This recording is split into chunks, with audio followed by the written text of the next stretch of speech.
Canada is at a crossroads. As the Prime Minister said in Davos last January, we are witnessing a rupture in the world order.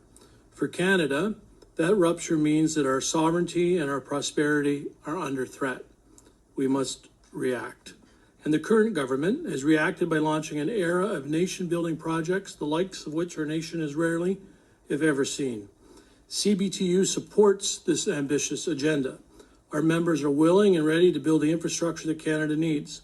At the same time, we recognize that building on such a scale in a country as vast as ours has some challenges. One of those challenges regards the availability of skilled trades workers. There has been a lot of discussion recently about the risks of labor shortages. Our view is that Canada does not suffer from a significant nationwide trades workers shortage. Rather, the shortages are episodic and regional in nature. People talk about trade shortages as if they were ever thus. And my message to the committee is that trade shortages are episodic. We don't have shortages of all trades in all regions at all times. So consequently, if we find a way to optimize the workforce that's presently available in Canada, the gap between the offer and the demand of workers will be significantly bridged. This is why we welcome the measures announced in the spring economic update that put skilled trades workers at the center of the federal government's agenda. The measures announced in the spring economic update are far-reaching and comprehensive and would require more than 5 minutes to address them. I would like to, however, focus on one such measure included in Bill C-30, is the increase of the labor mobility tax deduction from $4,000 to $10,000 a year, indexed annually. This is a measure that Canada's building trades unions has been advocating for a long time.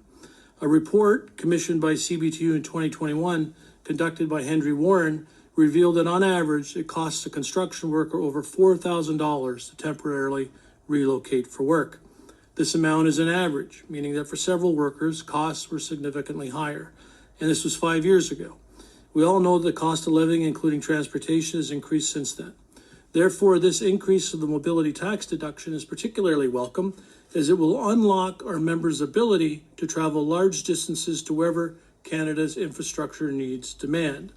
As one of the many examples of the benefits of the labor mobility tax deduction, I would just cite that currently in Quebec, we have hundreds of workers in Quebec who are from Newfoundland and Labrador.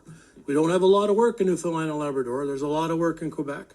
So those workers are moving to Quebec to go to work, and their ability to travel and go to work in Quebec is aided by the labor mobility tax deduction.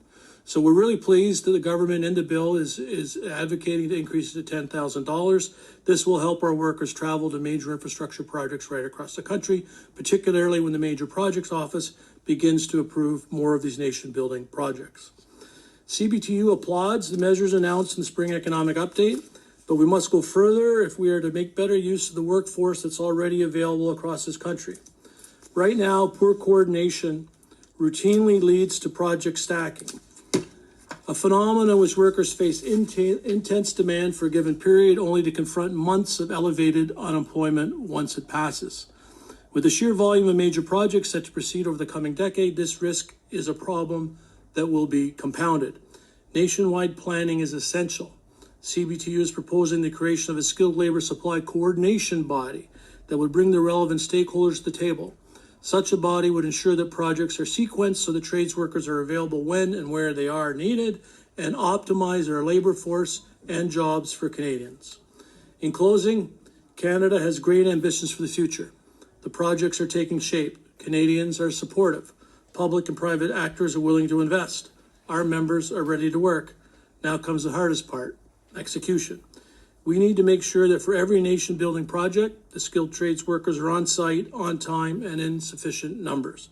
If we get it right, Canada will emerge from this era as a more prosperous, more sovereign, fairer, and greener nation, to the lasting benefit of generations to come. Thank you.